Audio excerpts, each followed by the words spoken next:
പരിക്കുമാറിയെത്തിയ രണ്ടാമത്തെ മത്സരത്തിൽ ഇരട്ട ഗോൾ. രണ്ടാമത്തെ കളിയിലും പ്ലെയർ ഓഫ് ദ മാച്ച്. മെസ്സിയോടാണ്. വയസ്സെത്രയായെന്ന് വല്ല ബോധവുമുണ്ടോ?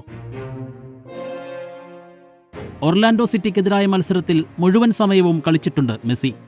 സാധാരണ ഫുട്ബോളർ ഒരു മത്സരത്തിൽ ശരാശരി 9 മുതൽ 11 കിലോമീറ്റർ വരെയൊക്കെ പിന്നിടാറുണ്ട്. മിഡ്ഫീൽഡർമാർ ഉൾപ്പെടെയുള്ളവർ അതിലും കൂടുതൽ ദൂരം പിന്നിട്ടേക്കാം. പക്ഷേ ഓർലാൻഡോയ്ക്കെതിരെ മെസ്സി കേവലം 7.5 കിലോമീറ്ററിൽ താഴെ മാത്രമാണ് പിന്നിട്ടത്. വേസ്റ്റഡ് പ്ലേക്ക് വേണ്ടി മെസ്സി ഒരിക്കലും തന്റെ എനർജി കളയില്ലെന്നാണ് പോസ്റ്റ് മാച്ച് പ്രസന്റേഷനിൽ വിദഗ്ധർ പറഞ്ഞത്.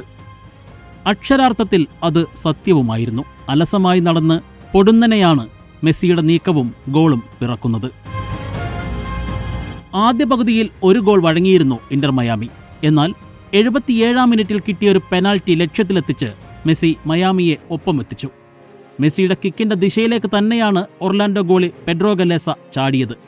പന്തിന്റെ കർവ് മെസ്സിയുടെ ലക്ഷ്യം ഗോളാക്കി മാറ്റി. ചെസ്റ്റിൽ ട്രാപ്പ് ചെയ്തെടുത്ത് 3 പ്രതിരോധക്കാരെ ഒരുമിച്ച് മറികടന്ന് ടിപ്പിക്കൽ മെസ്സി ഗോളായിരുന്നു അടുത്തത്. സ്ലൈഡ് ചെയ്ത ഡിഫൻഡറെയും മറികടന്ന് മെസ്സിയുടെ കാർപ്പറ്റ് ഷോട്ട് ഇന്റർ മയാമിക്ക് വിജയം സമ്മാനിച്ചു. ഇഞ്ചുറി ടൈമിൽ സെഗോവിയ ഒർലാൻഡോയുടെ പെട്ടിയിൽ അവസാന ആണിയുമടിച്ചു. മയാമി ലീഗ്സ് കപ്പിന്റെ ഫൈനലിൽ. ആദ്യ പകുതിയിൽ പരിക്കിൻ്റെ അസ്വസ്ഥതകൾ എനിക്കുണ്ടായിരുന്നു. പക്ഷേ എത്ര കടുപ്പമേറിയ എതിരാളികളാണവരെന്ന് എനിക്കറിയാം. ഞാനിവിടെ വേണമായിരുന്നു.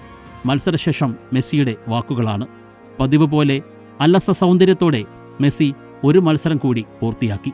ഇനി മുന്നിലുള്ളത് ലീഗ്സ് കപ്പിന്റെ ഫൈനലാണ്.